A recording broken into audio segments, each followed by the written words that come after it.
How to log in to your $General pay stub. Welcome back everyone to this new guide video of 1-2-Step.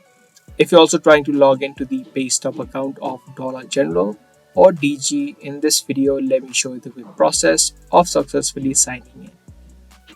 You can simply search for DG Paystub on the search bar of your web browser and you can see the first link which says General pay stubs. So click on this link and you're going to end up on the login section.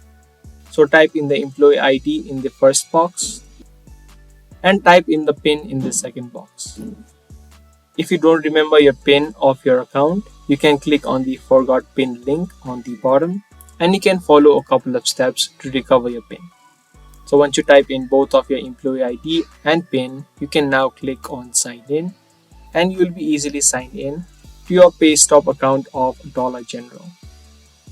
Don't forget to give this video a thumbs up and also subscribe to our channel if you guys are interested in more daily videos that we upload. I'm going to see you guys in the next video. Thanks for watching.